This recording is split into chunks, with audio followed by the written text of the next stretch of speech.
सबसे बड़ा सुन होता है, क्या होता है? आरे घर से निकली जब तुमर चले।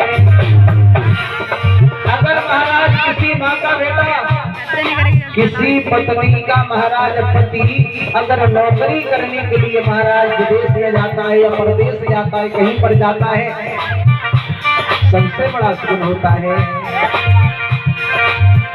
अरे घर से निकले जब तुमर चले और पत्नी ले गई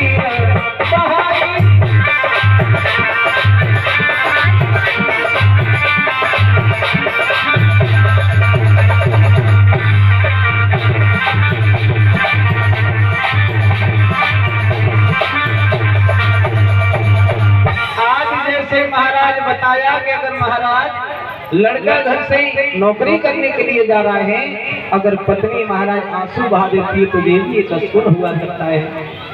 लेकिन देखा होगा लड़का इधर चला नौकरी के लिए, उनकी पत्नी रोने लगी, तुम जा रहे हो हम कैसे रहेंगे? अरे जैसे रहोगी तैसे रहेगी, उन्हें कमाएंगे नहीं तो खाएंगे क्या? आज जैसे महाराज रुकन की भाभी समझा रही है, बेटा आप ये विवाह के लिए मत जाओ, अशुभ हो रहे हैं, मौज मस्ती करें। आज उसी समय शिषपाल कहने लगे, भाभी ये अशुभ तो होते रहते, आप हमें तैयार कीजिए। और जैसे ही जब इतने शब्दों को कहा, आज उसी समय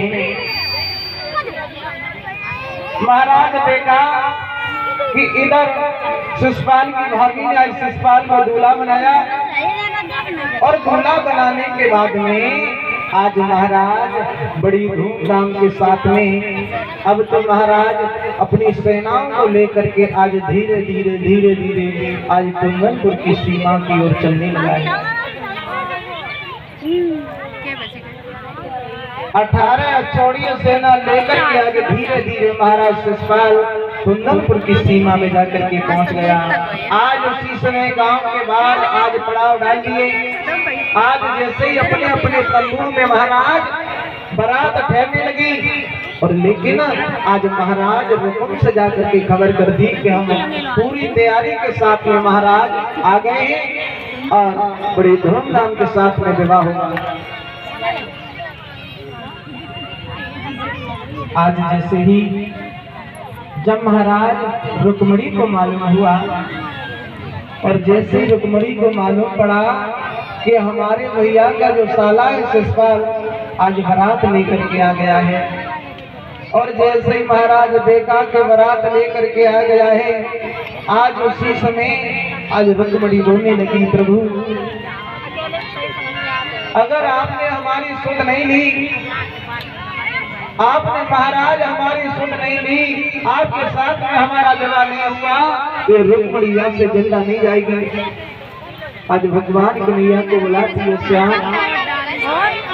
मैंने तुम्हारी बचपन से ही सेवा की है, बचपन से ही तुम्हारी आराधना की है, लेकिन आज ये रुक्मणी सिर्फ तुम्हारे दर्शन के लिए महाराज एक लिलायत है और बोली है।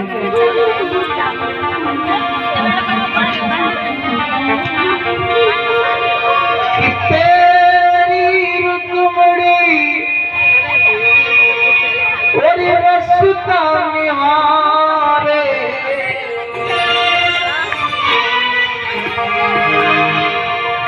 तेरी रुक्मणी रसता निहारे, और जब आएगा हो